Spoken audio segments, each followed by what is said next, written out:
I'm going to actually pause that recording for a second. Tom, your brain is multitasking, right? Of course. I just started the recording so that we would be sure not to miss anything. I'm going to give a little brief introduction to the environment, which I think will help you as well. But the main thing I think I can tell you to make sure that you feel comfortable is that above the whiteboard, where there's the notice of today's link, you'll see some arrows, and you'll be able to scroll through your presentation, which I've embedded in here. So the moment we get to that, you'll be able to take over. So let me, if it's okay with you, I'll do a little bit of introduction, sure, and then bring you on because we want to capture your words of wisdom. Hi everybody, this is Steve Hargadon. It's Thursday, August 20th, 2009. This is a combination of conversations.net and futureofeducation.com. With me is Dr. Gary Small, the author of iBrain, Surviving the Technological Alteration of the Modern Mind. We're going to do a brief introduction of this environment if you haven't been in Illuminate before. And before we do so, let me just remind you of some upcoming shows. August 25th, next week on Tuesday, Tim Westergren, the founder of Pandora, talk about music and licensing and the impact on society and culture. September 3rd, Manny Hernandez to talk about Ning and niche specialization, both in education and beyond. September 8th, this is new, Cheryl Nussbaum Beach to talk about educational social networking. September 9th, Jane Nelson of Positive Discipline fame, talking about parenting in a Web 2.0 world.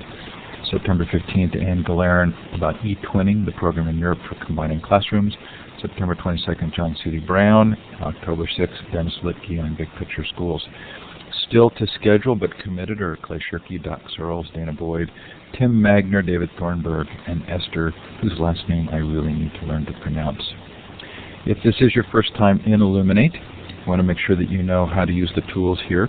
If you think you might like to ask Dr. Small a question in the Q&A portion of the interview, go up to Tools, Audio, and run the Audio Setup Wizard, and that will make sure that your mic is working. You'll see a variety of ways to interact in this session. Below the participant box, you'll see a hand with a green up arrow. That's how you raise your hand to let us know that you want to talk. If you wouldn't mind waiting until the Q&A, that would be great. You'll also see a smiley face and a clapping hand here. I'm clapping for Dr. Small coming in so quickly and getting everything ready. You can also express confusion or something you disagree with, the thumbs down. We don't see that often, but you can do that. There is an ability to send messages here in the chat. These are a lot of fun. You can send private messages to each other, to other members who are attending, but do know that Dr. Small, Teresa, and I will see them all. They do come through to the moderators. It's often easier to operate in this environment if you go up to View Layouts and select the wide layout. It lets you see more of the chat. So now we're going to give you a chance to participate. I'm going to give you the ability to actually modify this map on the right-hand side. If you click on the wand with the red star at the end, just to the left of the map, you can actually then click on the map and let us know where you're listening from. It's fun to shout that out in the chat as well. Some of you have done that already. Also fun to know the time and temperature if you're not in the United States. If you are somewhere unique, do let us know. Okay, and then for those of you, I'm going to shift in a moment here. For those of you who are in the United States, you get the chance to do the same thing on this U.S. map. Go ahead and click on where you are.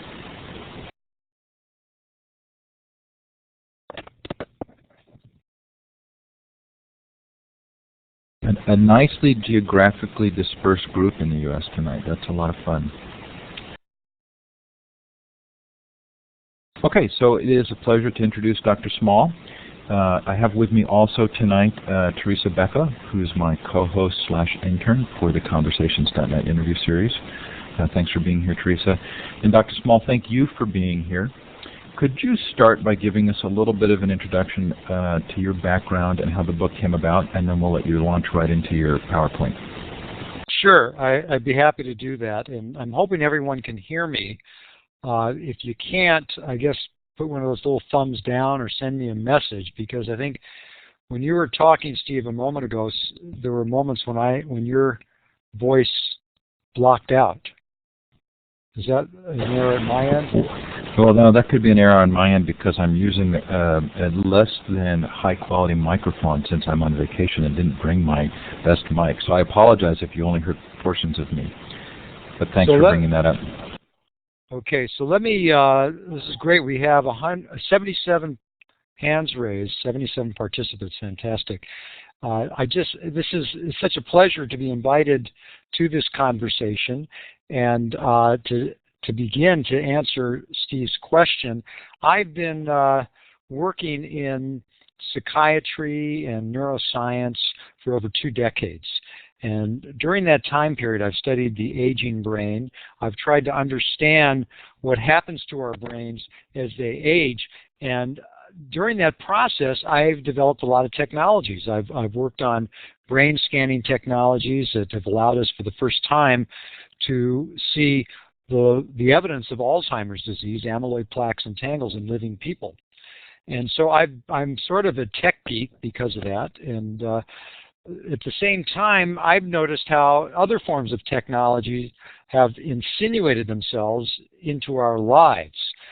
Computers, handheld devices, the internet, all these wonderful contraptions that really make our lives better. I wondered how they're affecting our brain function. And that's really what the idea was behind iBrain, to try to understand how these technologies are not only altering our lives, but altering our brains, and what we can do about it. And I'm going to talk a bit about that in some PowerPoint slides I'm going to show you, and then hopefully we'll have a little bit of a conversation about it. So let me just say that more details on these points can be found in my book, iBrain, which I wrote with my wife, Gigi Borgen. And you can certainly look at the book. You can check out my website to find out more about it, drgarysmall.com. But to give you the big picture, what we're talking about is how our brains are affected from moment to moment from a variety of stimuli. So if you look at this computer screen that you see, or if you, let's say, look at a book, hopefully this book, or if you look at somebody's face, there will be in your brain an elaborate triggering of neural circuitry. And in fact, what happens is light comes into your eye, it bombards the back of your eye, the retina.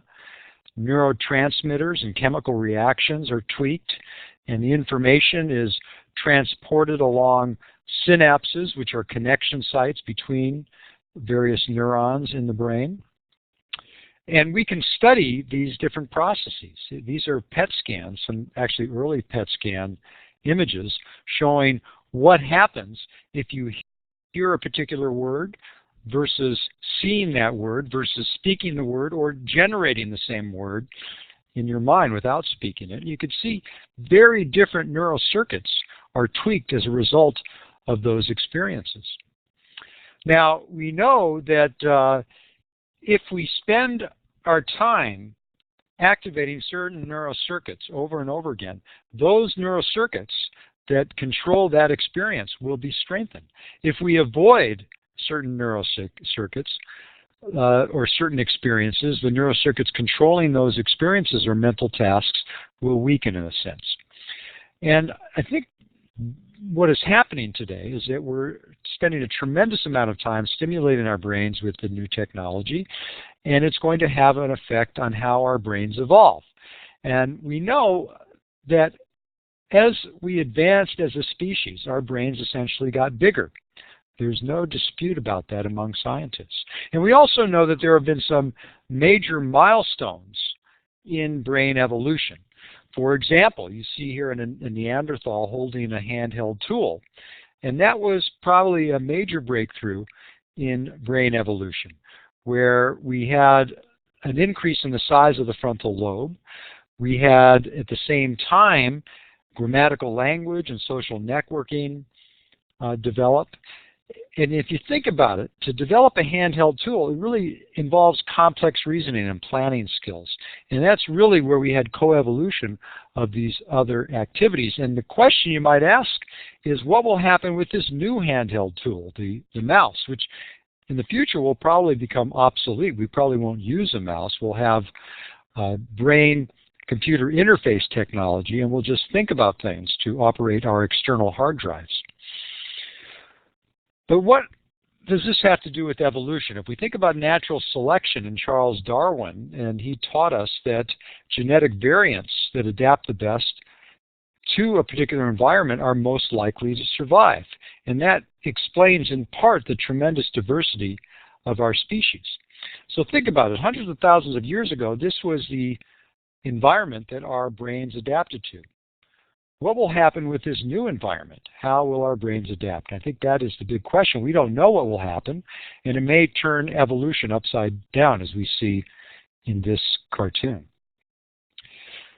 In iBrain, we talk about two groups affected, and the first group would be the digital natives, and these are primarily young people who are born into the technology. They're very comfortable with it. They grow up with it. Their brains are really hardwired to operate it very quickly and very effectively. But the downside of being a digital native is that you don't spend as much time with direct face-to-face human contact. The social interactions are not as hardwired as they are in the older generation. And a concern is that empathy skills and complex reasoning skills may not be fully developed as a result of the high-tech experience at a young age. Now, there is some science to back this up. A very interesting study that was done in 2007 looked at nearly 200 young people, ages 17 to 23, and they had them play video games and then watch a face change its expression. And here you see examples of these faces. And essentially, it was a neutral face, either morphing to this angry face or morphing to a happy face. And what they found in this particular study was that when these young people played a video game before the task, that they lost the happy face advantage. In other words, it took them longer to recognize the emotional expression of the face, which suggests that yes, spending time with this technology does have a negative impact on those face-to-face human contact skills. Now, the digital immigrants who have more time to train their brains with the social human contact skills, they're a little more reluctant to come to the technology. They adapt to it less readily, and they're learning the technology or to use it at a time when their brains are older, when the reaction time is slower, memory ability is not as good. Older digital immigrants often will have trouble with Blackberries and some of the small keyboards because of arthritis and other issues. And so we have what we've called a brain gap, kind of an extension of the generation gap. But we contend that the brains of natives and immigrants are wired differently. And so in the course of writing iBrain, I wanted to learn more about this. And so at UCLA, I got some investigators together. We decided to do this study we called Your Brain on Google. And what we wanted to see is what the brain looked like the first time it would search online. So we took a very basic technology task that everybody does, or most people do, not everybody. In fact, we wanted to recruit people who were older who had never searched online, and that was probably the hardest part of the study. Congratulations, you're the last person on earth to get an email account.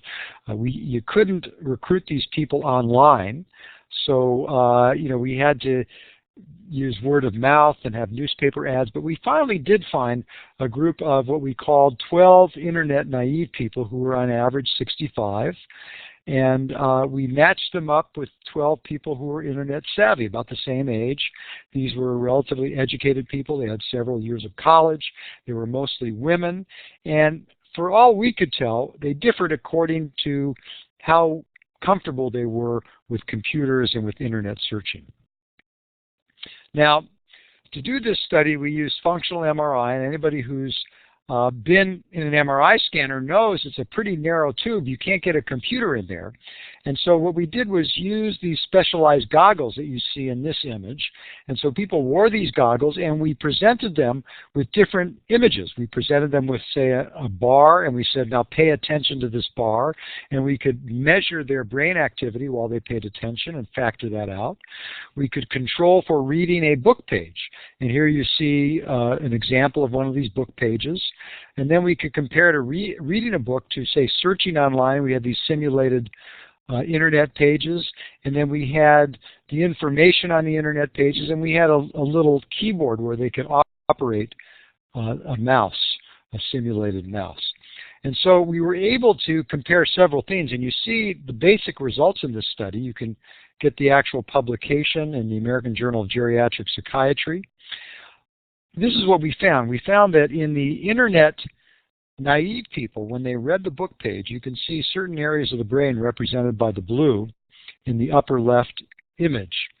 So the back of the brain where the visual cortex is, the front of the brain with the thinking brain, and also different areas of memory, they were activated when the internet naive people read the text page. When the internet naive people searched online, there wasn't much difference in the pattern. If you look at the upper image, upper red image, when the net savvy people read the text page, it was very similar, but the big difference was seen in the lower right image of the internet savvy people searching online. There was a more than twofold increased activity with that search task. So that's quite an interesting finding, and it's the first time anybody's looked at that, actually measured brain activity while searching online. There have been a few studies where scientists have looked at video gamers and what happens to their brains. And you see different kinds of results. Sometimes the frontal lobe is increased, sometimes the amygdala, which probably has something to do with addiction to the video gaming. And the results are somewhat complicated, and it's probably because the brain is complicated and the technology is complicated. And I think the one way to understand these kinds of findings is illustrated in this next slide. If you look at brain activation on the vertical axis versus time on the horizontal one, anytime our brains are confronted with a new unfamiliar task, we don't know what to do with it. We kind of search around, we try to figure out how to deal with it. You can think about the first time you did a Sudoku puzzle, or the first time you searched online or used the internet, or maybe the first time right now I was exposed to this kind of program. I was a little bit lost. I wasn't quite sure what to do. If you had measured my brain activity during that mental task, you probably wouldn't have seen much. It would have been sort of scattered. But once we develop a mental strategy, then you see kind of an upswing in activity. And I think that's what we saw in this Brain on Google study. However, once people get good at a task, we generally see greater brain efficiency.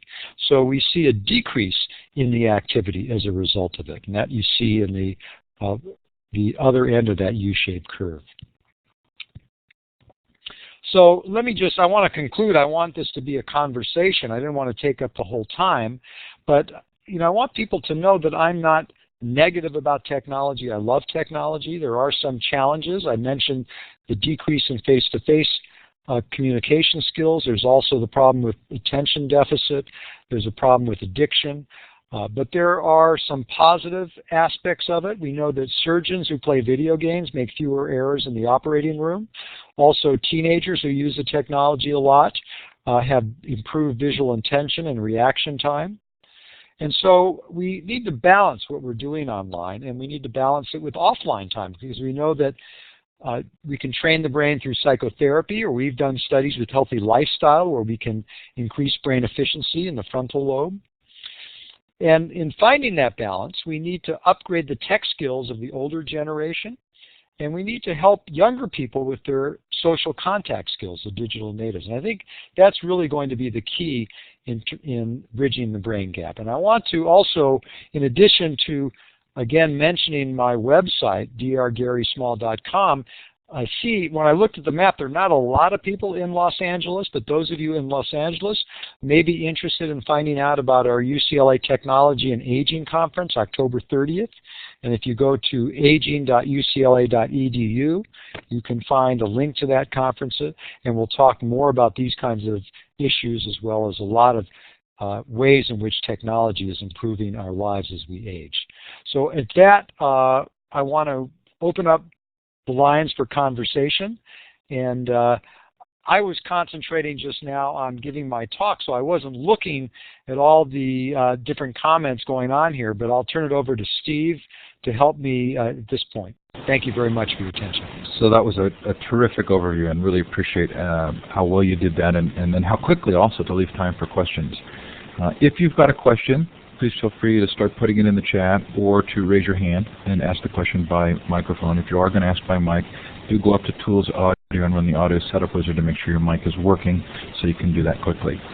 So I'd like to start by asking about whether or not we're looking at these changes as positive or negative, and how do they fit into the context of the ways in which our brains have changed because of writing or radio or movies and television. And are these just changes, or can we actually ascribe a value to them as being positive or negative? Well, I think they're clearly changes, but let's just think about this. There was a recent study that looked at the amount of time the average young person spends with all their technology. If you look at video gaming, television, their PDAs, cell phones, texting, IMing, and so forth. And let me add that usually a young person will be multitasking. They will be doing their homework and video conferencing and listening to their iPod at the same time. The average time is 9 hours a day. So that's a lot of time. It's a much bigger impact than we've really had in the past. So I think that that's part of the issue, that there is so much time involved. And I think it really is affecting brain wiring, but one good thing is that our brains are very, very resilient and also very plastic and malleable. So if we think we're doing too much in one area, we can change it. We can make efforts to spend time offline. I know for myself, if one of my weaknesses is email. I do a lot of business on email and even social interaction on email. I can go for hours on email, and I get brain fog from it. I just do it too much. So I make sure I take breaks and I spend time offline. So I think it is something that we can address, we can do something about, but I'm convinced it definitely affects our brain wiring and brain function. So it sounds like part of what you're saying is that in recognizing the changes, there's a responsibility for those who are older and have a sort of a broader worldview or a grander sense of how things fit together to work to try and buffer and ameliorate some of those things that are taking place. Kristen, you are waiting patiently. Do you know how to, if you click on the mic button, you have mic privileges now and you can ask a question. Hi, I just want to say I really enjoyed your talk so far. My question, I'm a teacher, and I noticed when we were looking at the brain scans that the internet piece, there was a much higher activity on the brain. Is that indicating that reading things online in that multimedia format has increased retention as well, or is it only increased activity? Great question, Kristen. I think all we can say is activity. We don't know about retention. This study didn't look at that, and in fact, the simplified view of it is Google's making us smarter because it's activating our brain. Now that may be true, but I don't know for sure. Now some of you, if you followed, I just did a blog on Psychology Today yesterday, and I talked about a recent study that found that young people who are spending more time texting are becoming better or quicker. They're becoming quicker at solving mental tasks, but they're also getting sloppier. So this is a problem. I think this is probably true with too much time on certain types of formats, that we are really quickening the pace of our mental activity, but not attending to detail. I don't know if others have found that.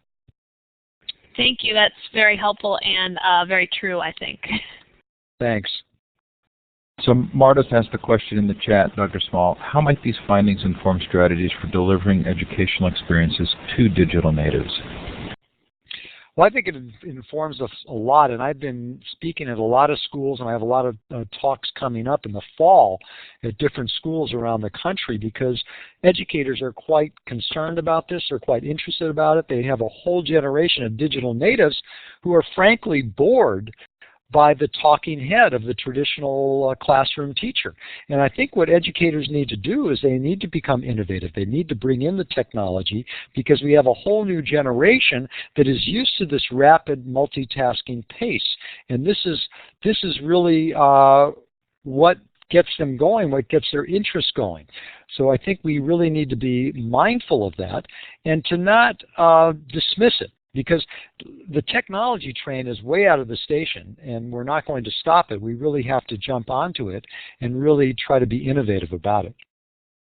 Do you want to talk at all about what you call in the book the elastic midlife brain and the value that sometimes is overlooked of older people's ability to help younger people in this circumstance?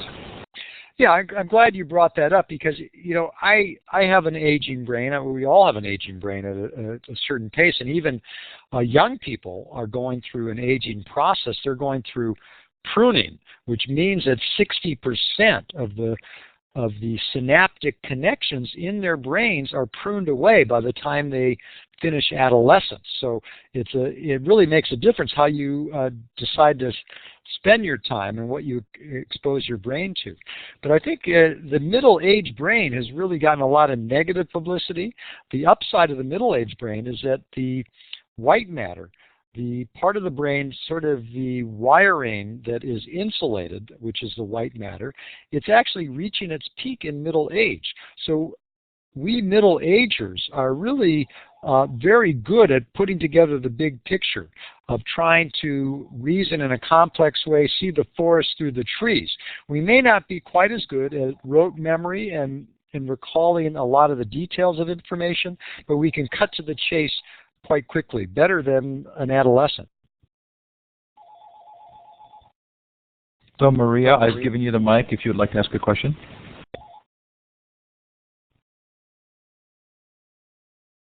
I don't think I'm hearing Maria. Maria, your audio's not coming through. Okay, there you now are. it should. I hear it. My question comes from my daughter. She's listening to this presentation, and she mentioned how writing is much easier than speaking out loud, and I can say the same for myself because of the accent and English as a third language issues. Do you have any comments on that, on different media and communication in different media, what it does to our brain if we always type?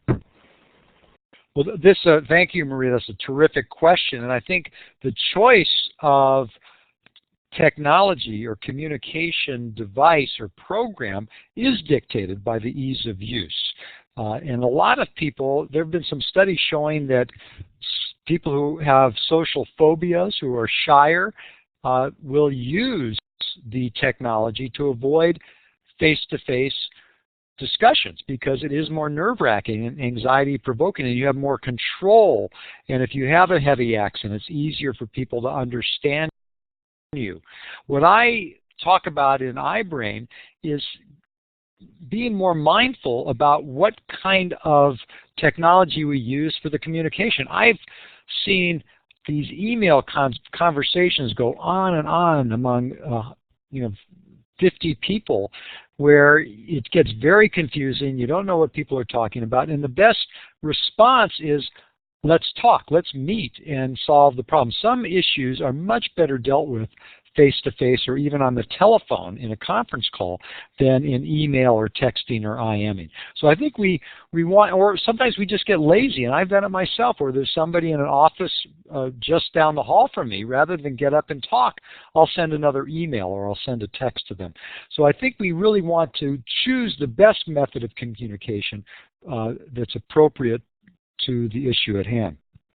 So if you have a question for Dr. Small, please feel free to raise your hand or type it in the chat. Are you willing to open the door to talking a little bit about multitasking or continuous partial attention or task distraction? Well, sure. I mean, we already kidded a little bit about the debate, is there really such a thing as multitasking? Some will contend that, your brain has to shift from task to task. It can't do two things at the same time, which I don't think is true, because I gave the example of breathing and thinking at the same time. We can certainly juggle and whistle at the same time, so we can multitask, and most of us do it, and we like to do it. It kind of gives us a little bit of a charge in doing it, and we have the perception that we are more efficient when we multitask. Now, the middle-aged brain, in fact, is not more efficient, and studies have found that if you give a middle-ager a distraction during a task, they make more errors. And I found it myself.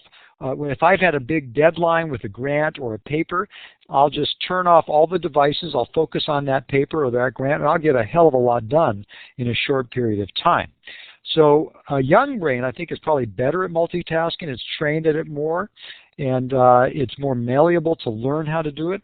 Today, it's hard to get around that if you use all kinds of media. Even just watching television, you'll be watching a television show and there'll be a little pop-up ad, or you watch the news. There's a ticker tape on the bottom plus ads, so there's three things going on at once. So this is part of our current lifestyle. In terms of partial continuous attention, that's a little bit of a different experience.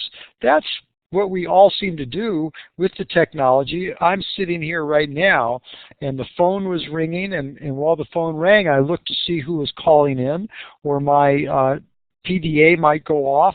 And I think this is the experience where we're all kind of checking the environment for what's coming in and thinking, when do I have to interrupt things? So if President Obama calls on my cell phone, I'll probably have to stop the conversation. It's unlikely he will call because he's never called me. So would it be fair to say that potentially one lesson from that would be that this is a good thing for people who are older to be trying to help communicate to younger people about how there can be a need to actually focus in this way, and it can be distracting to have multiple things going on? I think it is an important lesson. I think that probably the younger people should try to limit some of their tasking and see if they are more efficient. One of the schools I spoke to very early on when iBrain was launched had a panel of about a half a dozen senior students, and they talked very candidly about their multitasking, how they're doing their Facebook while they're doing their homework, and they're doing their video conferencing at the same time. And sometimes they talked about how they got confused, how they weren't sure what they were doing at one particular time. And I know that when I'm doing it, I certainly have a little bit of trouble with it myself.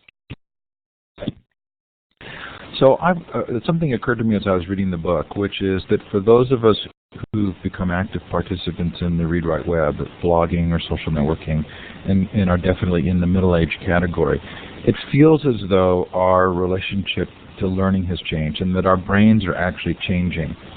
And I've wondered about whether that's having an impact in terms of perceptions of age and what it means to be, say, 50 years old.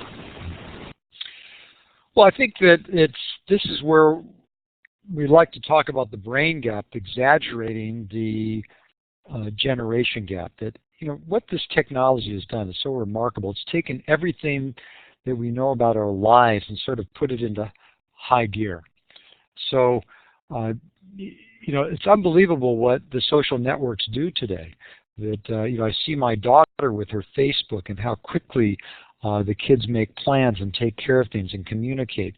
And what's happening is the older generation is catching up a bit. You're starting to see us get a little more facile with some of these technologies. And so I think in this way we are bridging the brain gap. But I know I certainly don't use text messaging that much. And when I text message, I often do it with my daughter, and I try to be cute and be silly and kind of annoy her a little bit with some of the terminology I use. But it's a way of, I think, bridging the brain gap, is helping the generations help each other with the technologies. So there have been a couple of questions in the chat. If you do want to ask a question using your microphone, please feel free to raise your hand. That's the hand icon with the green up arrow at the bottom of the participant box. Allison Saylor says, is this back channel chat distracting us from Gary's message? Is this information good for our thinking and absorbing the information? Do you have a comment on that? Well, I think it is distracting. I mean, I'm sitting here and I'm kind of excited yet daunted by all the comments, and I wish I could get to them. And it gives me a sense, I think this is where it really is a negative effect. It gives me a little sense of anxiety because there's a sense that I cannot complete it. And I certainly feel this with my email, that it's endless, that I can never quite catch up with all of it. There are so many details and so many messages coming in, and so I think that's a difficult thing if you tend to be a bit obsessive as I am, where I like to finish tasks and take care of them. On the other hand, one could argue that maybe this is good for ourselves. Maybe it makes us a little less obsessive, a little more resilient and tolerant of ambiguity in our lives. I see somebody's hand is raised. So I'll give Deb the microphone in a second. I do want to respond to that because I think that's a really good point, and I think those of us who are familiar with this environment tend to do a little bit of helping or mentoring and letting people know if the chat helps you and it's a way for you to continue the conversation, use it. And if it's not, it's often good just to ignore it because it can distract you from what's going on. So maybe that fits in a little with your sense of the need to kind of teach strategies around these technologies. Well, I think also part of it has to do with that bell-shaped curve I saw. I mean, as you talk, I'm kind of scanning down some of these wonderful comments in the chat, and I'm becoming more familiar with it. So probably the amygdala in my brain, the anxiety center, is quieting down, and my frontal lobe is kicking in because I'm developing a strategy to deal with this. And I think that's one of the wonderful things, for example, about the internet search study is that, one thing nice about these technologies is that we can pace ourselves. We can push the envelope at whatever stage of adaptation that makes us feel comfortable, which is great for those people who are bored.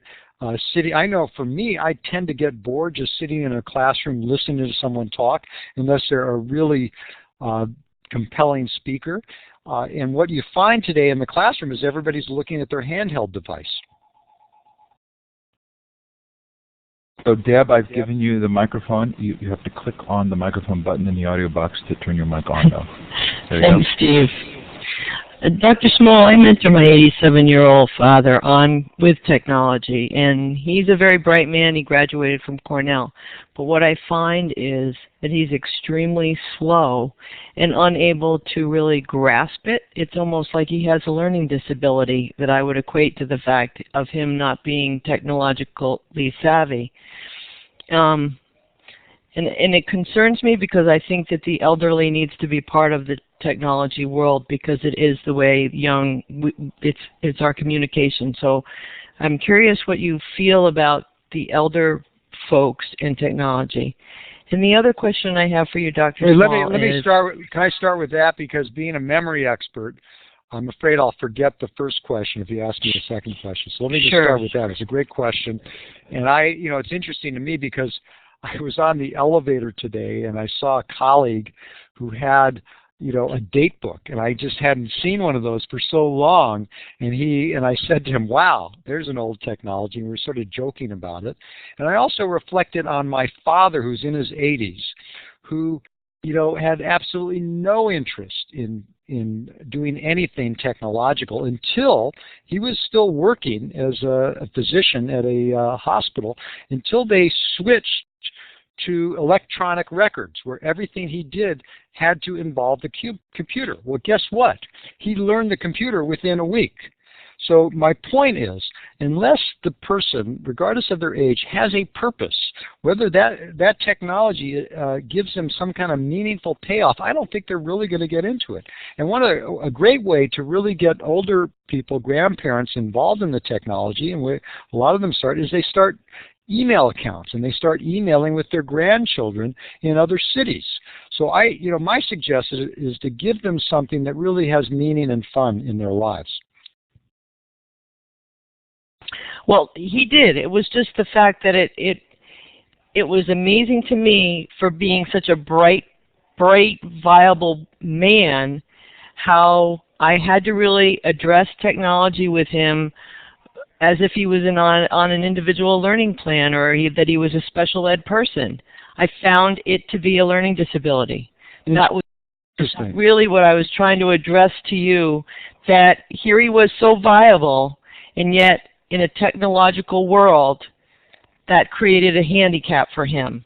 And so as a teacher, I drew upon my skills in working with special ed students to assist him in becoming a technology user. Thank you for that comment. That's terrific.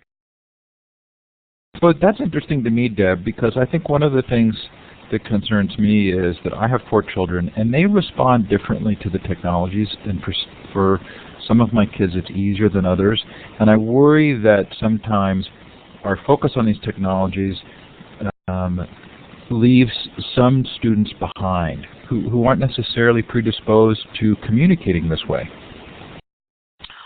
Wow, I really agree with you, because it hits upon modalities, Steve. I believe that you're absolutely correct. And I also think that we make a great deal of assumptions in technology. Those of us who are technological, who are trying to teach other people, I know I often find that I have to slow down and realize that it's not innate in them. When it is, I think like a machine. That's my skill. That's why I'm in technology. But the people that I'm working with come from all different backgrounds and skill levels. I agree with you. Dr. Small, any comments on that? Well, I think it's technology is not for everyone, or how much we get involved in it will change. And this whole area is really rapidly changing. So today we have keyboards and mice. In the future, I think instead of wearing a Bluetooth earpiece, we will probably have little sensors that will directly connect the technology to our thoughts.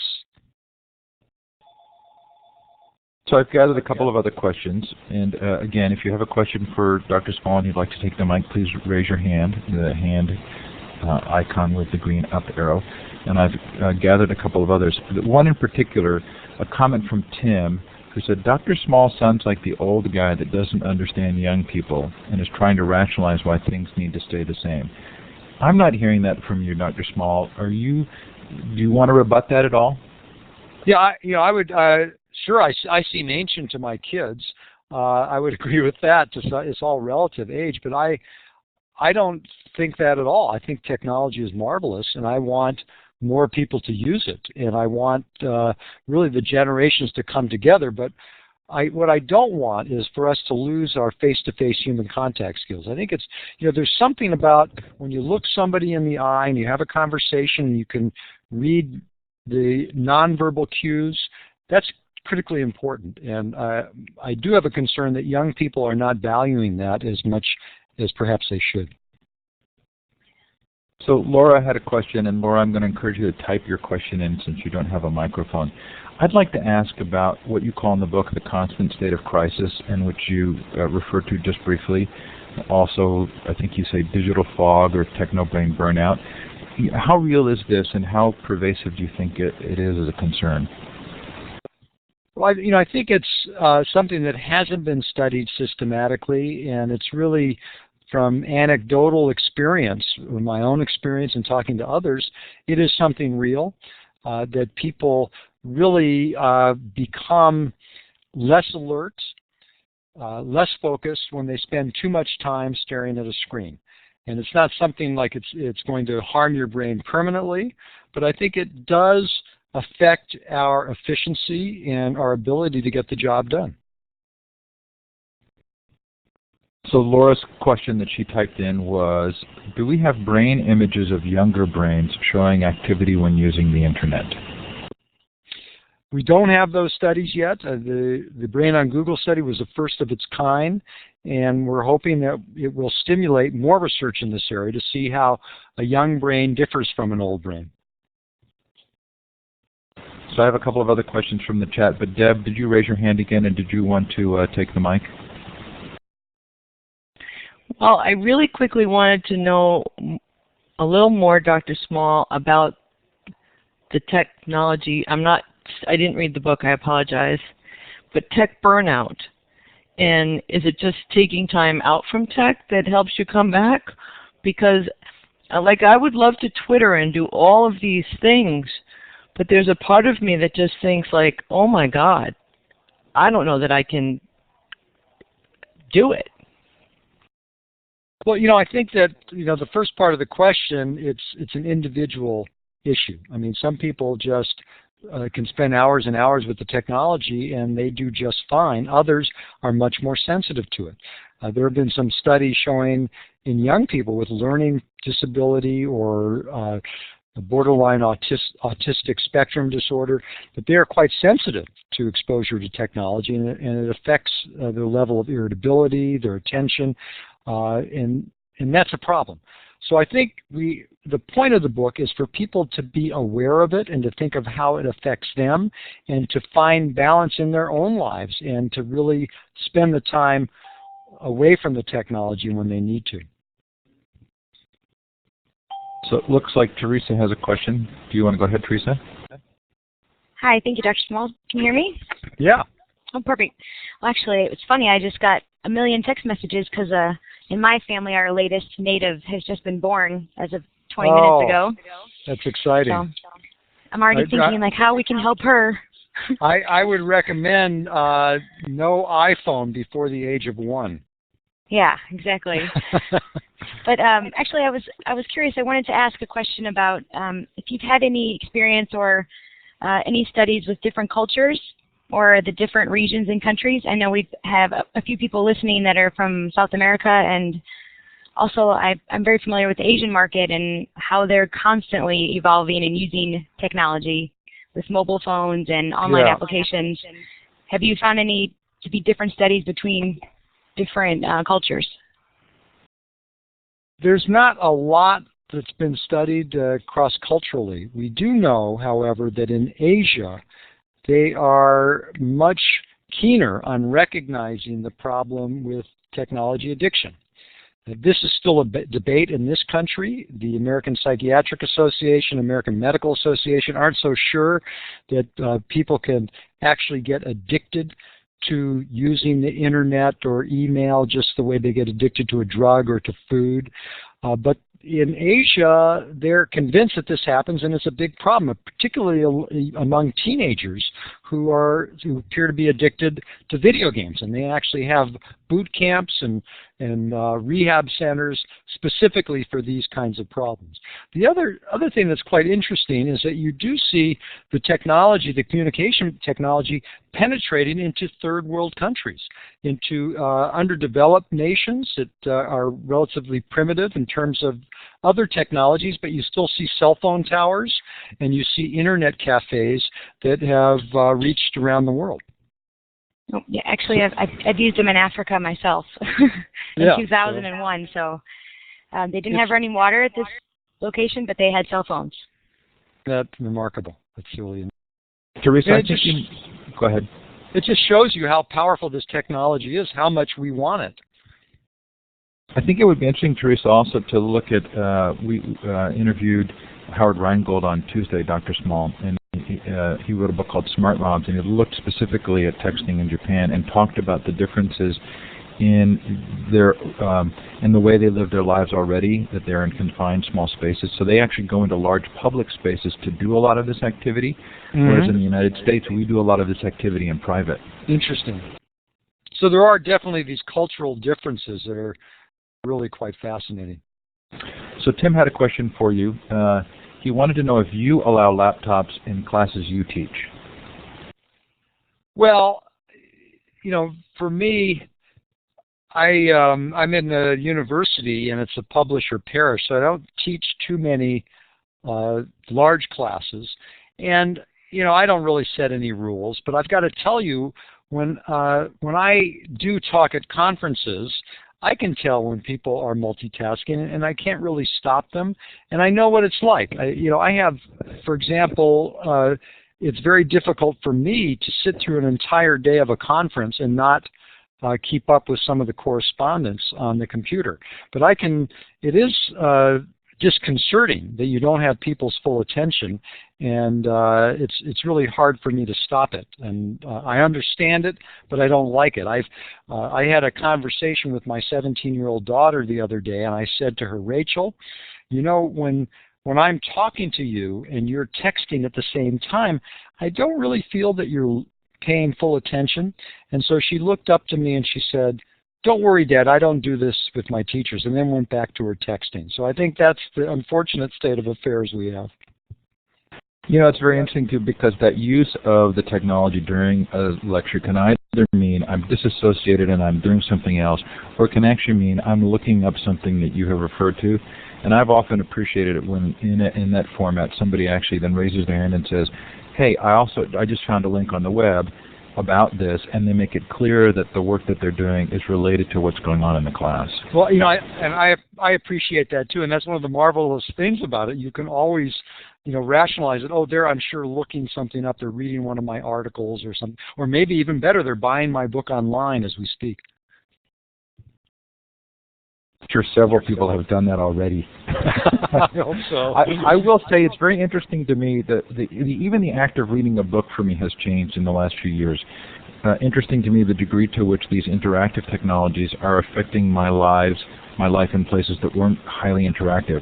And I'm much more of a responder to a book, in that I write lots of notes in the book and I mark lots of pages, and I become a very engaged reader in a way that I don't think I was before. And that's fascinating to me, that my own learning styles have changed because of the technologies impacting even passive activities.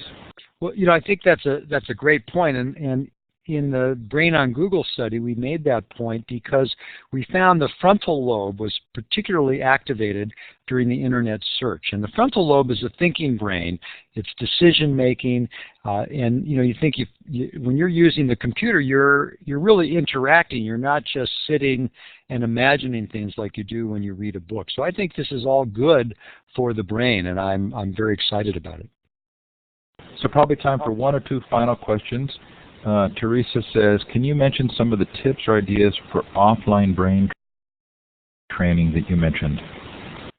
Well, I think that it really has to do with what you enjoy. And, what I like to do is one thing we do in our family is we have no technology during dinner hour, and we have conversations, and we talk about the day.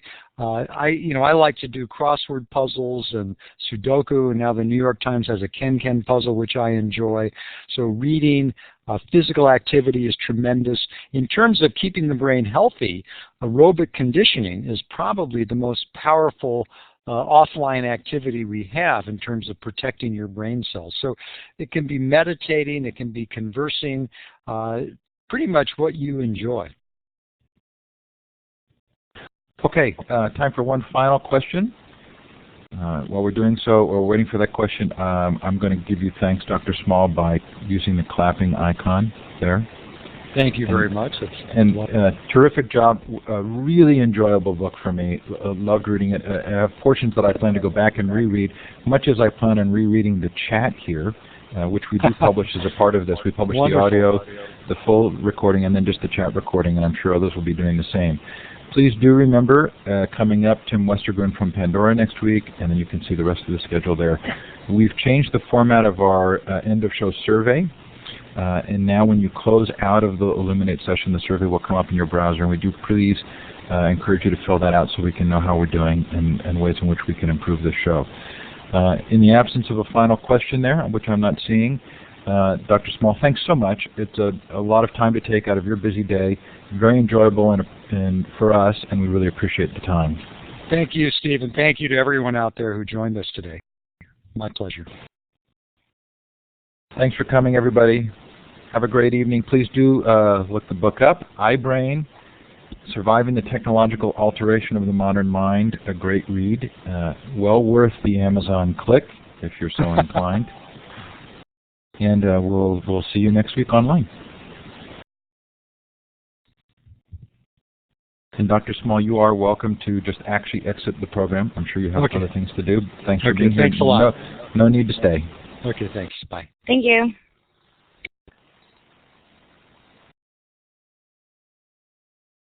So, Teresa, I thought that the Howard Rheingold material there on Japan fits in very nicely. And even though that book from him is from 2002.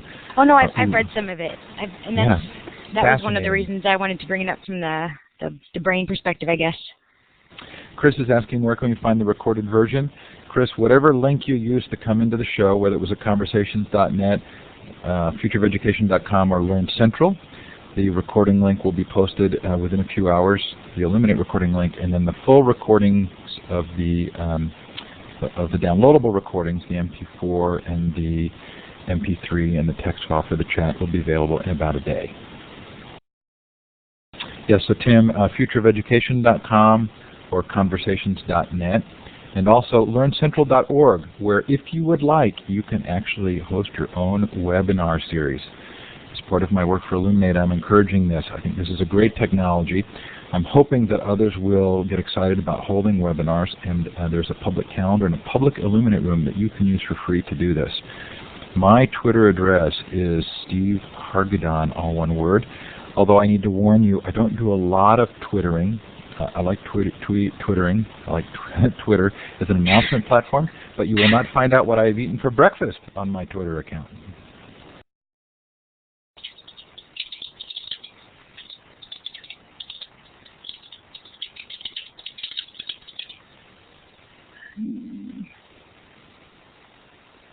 Great links in the chat today. Sure appreciate the terrific chat that took place. I definitely am going to go back and reread.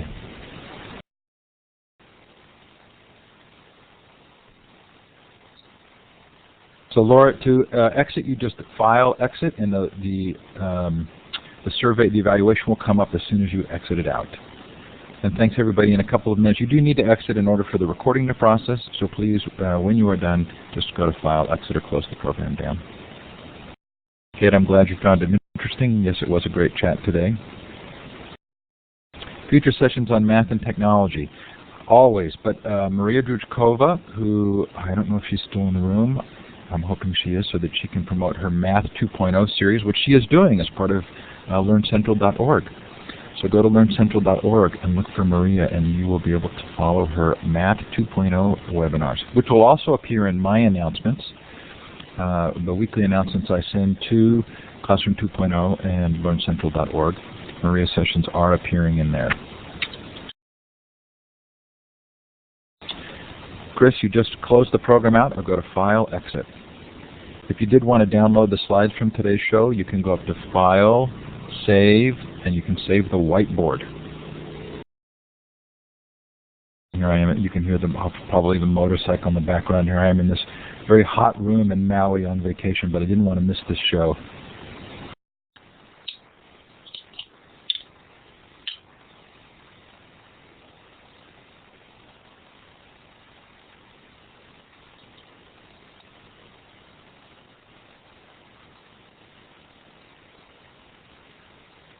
So Teresa, the answer is yes, I am on vacation, which is why I haven't replied to your multiple emails.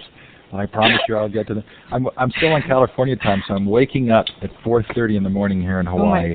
I'm getting a good 4 hours of work done so that my family won't be super mad at me, and then I have a reasonable excuse to go to bed early.